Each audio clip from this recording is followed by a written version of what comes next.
welcome to week 5 of your Pharmacy Procedures 2 course. This week we're going to be looking at IV therapy. So this is just a brief introduction. We're not actually doing any mathematics yet. We're just going to kind of introduce you to how it works, what it means, all of those types of things. So the first thing that you're going to be introduced to in this chapter is what we call the primary line. The primary line is what we typically get connected to when we're doing any kind of maintenance IV fluids. So this is the line that's typically hooked up to a patient when they're first admitted to a hospital. Maybe they're getting, dextrose, something like that. Just basic fluids are what's going to be introduced through the primary line. So there's a lot of different pieces and parts to the actual IV set. And whether or not you're using a manual set or an electronic set, there's a little bit of difference between the two. And so what this chapter is going to do next is walk you through the steps to set up the primary line. Now keep in mind that actually administering or putting a primary line in place is typically something that the nursing staff is going to do. But they want you to understand the process behind it so that you're familiar with it. So we'll just kind of look briefly at these steps. The first step is assuming that the IV fluid bag is already ready. So that's your part. So that all happens in the pharmacy before it comes up to the floor. And then once they get it on the floor, they're going to open the package containing the tubing. They're going to go through some different things that they have to do with the roller clamps and things like that. And I've given you a picture of what an IV tubing set might look like. This blue piece down here at the bottom, that's the roller clamp that they're talking about. And then this piece here is the drip chamber.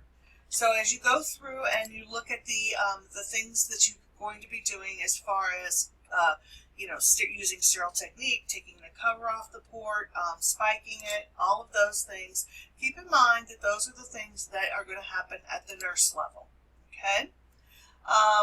Now, the next thing that I want to make sure that you understand is that the tubing needs to be labeled. So it is possible in some cases that you would be doing the labeling of the tubing. Depending on the facility, sometimes that's done on the floor, sometimes that's going to be done in the facility, in the pharmacy. Lots of different procedures in lots of different places. So as long as you know what your procedure is, you're good. But these little labels right here are the labels that they're talking about. So on these labels, it's going to have information about when this bag was accessed.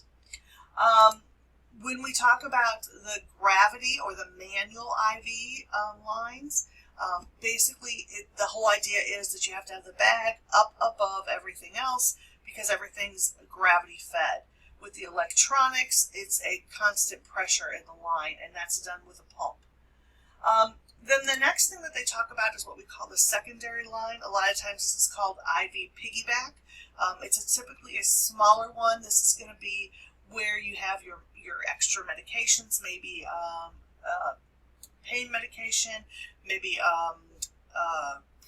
antibiotics, things like that. So this smaller bag up here in the corner is the piggyback. One of the techniques, or I should say, one of the things that we have available now is something called an Advantage bag, and it's actually a specific brand. And what this is we have powdered medication in a vial, and it's connected to a small volume bag of IV fluid, and we don't actually have it mixed until we're ready for it.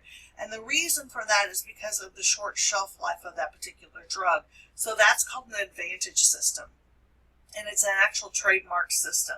So you'll see that this one in particular, not a great picture, but this is the actual vial with the powdered medication, and then the bag already contains the IV fluid. The next thing they're going to talk about is what we call volume control burettes, and this is just, again, accuracy, a lot of times used in the ICU. This piece right here, this long tube, that's what the burette is. In an indwelling infusion port you may be familiar with this if you've ever had any contact with someone who had a port maybe for chemotherapy.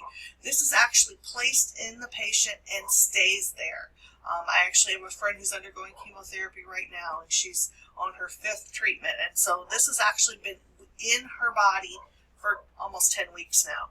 And it'll stay there. And then that way they don't have to do a stick every time they give her chemotherapy. They just access this port.